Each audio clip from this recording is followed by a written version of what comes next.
સુરતમાં એક જ દિવસમાં બીજી સામૂહિક આપઘાતની ઘટના, શિક્ષકે 2 બાળકો સાથે કર્યો આપઘાત।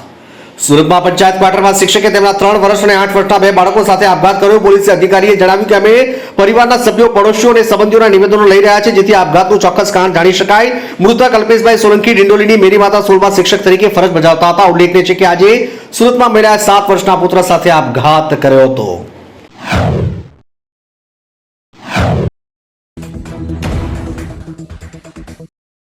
કોણ છે એસીબીકે સિંહ કે જેમને દિલ્હી પોલીસની કમાન સોંપવામાં આવી છે?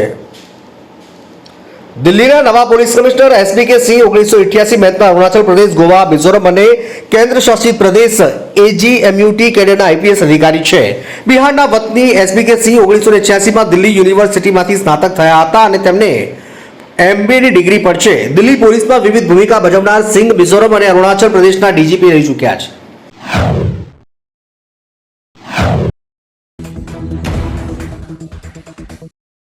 સુરતમાં 28 લાખના એમડી ડ્રગ્સના જથ્થા સાથે એક શખ્સની ધરપકડ। સુરતના ઉમરપાડા વિસ્તારની પોલીસ એમડી ડ્રગ્સના જથ્થા સાથે મોહમ્મદ અસલમ પઠાણ નામના શખ્સની ધરપકડ કરી છે। પોલીસે ખાસ ઓપરેશન હાથ ધરી આરોપીના ઘરે દરોડા પાડ્યા, જેમાં 28 લાખની કિંમતનો એમડી ડ્રગ્સનો જથ્થો જપ્ત કર્યો હતો।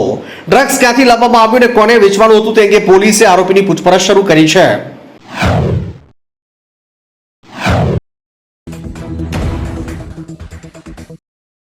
મહારાષ્ટ્રમાં મહિલા ટીચરે 8 વર્ષીય વિદ્યાર્થીના ગુપ્તાંગ પર છાંટી દીધું ફોલિન કોલિન સ્પ્રે। મહારાષ્ટ્રના નાલા સોપરાની એક સ્કૂલમાં ગંધાવાની ફરિયાદ પર શિક્ષિકાએ 8 વર્ષના વિદ્યાર્થીના ગુપ્તાંગમાં ગ્લાસ ક્લીનર છાંટ્યું હોવાનો આરોપ છે। ઘટના બાદ રાજ્યના શિક્ષણ વિભાગે આ મામલાની તપાસનો આદેશ આપ્યો અને શાળાને તાત્કાલિક બંધ કરવાનું જણાવ્યું। આ ઘટના 23 જુલાઈના રોજ બની હતી।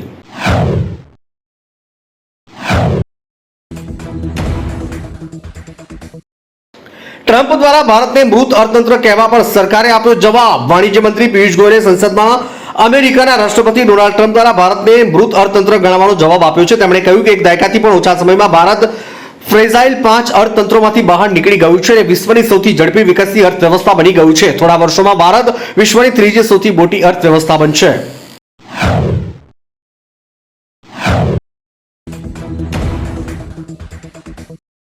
ગુજરાતમાં 66 લાખ હેક્ટરમાં ખરીફ પાકનું વાવેતર પૂર્ણ, 20 લાખ હેક્ટરમાં મગફળીનું વાવેતર।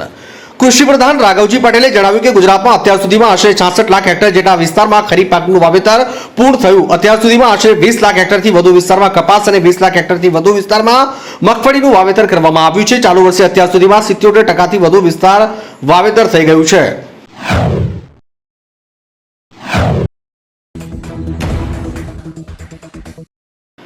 અમરેલીમાં 2 સિંહ બાળના શંકાસ્પદ મોત, વનમંત્રી અને ડીસીએ આપ્યા અલગ અલગ નિવેદન। અમરેલીના જાફરાબાદ તાલુકાના કાકવદર ગામની સીમમાં 2 સિંહ બાળના શંકાસ્પદ મોતની વન વિભાગે પુષ્ટિ કરી। વનમંત્રી મુળુ બેરાએ જણાવ્યું કે સિંહ બાળને આઇસોલેશનમાં રાખવામાં આવ્યા છે અને તેમના રોગ અંગે તપાસ કરવામાં આવી રહી છે। શેત્રુંજી ડિવિઝનમાં ડીસીએફ ધનંજય કુમાર સાધુએ કહ્યું કે કોઈ રોગ નથી અને સિંહ બાળને આઇસોલેશનમાં પણ રાખવામાં આવ્યા નથી।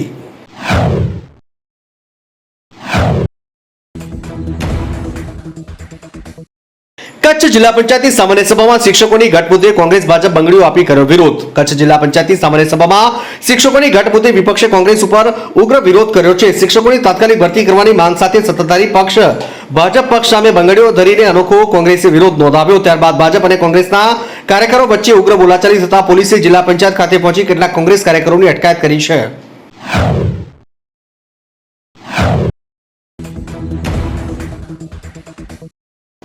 વિધાનસભામાં ઓનલાઈન રમતા જોવા મળેલા મહારાષ્ટ્રના મંત્રીને પોતાનો વિભાગ બદલીને રમતગમત મંત્રી બનાવ્યા।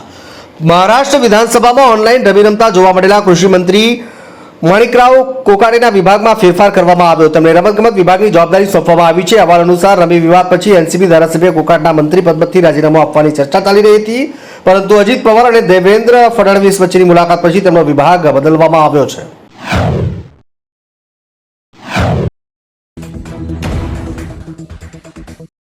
સુરતમાં પુત્રી સાથે ઝેરી દવા પી મહિલાએ કર્યો આપઘાત, 7 વર્ષીય પુત્રની હાલત ગંભીર।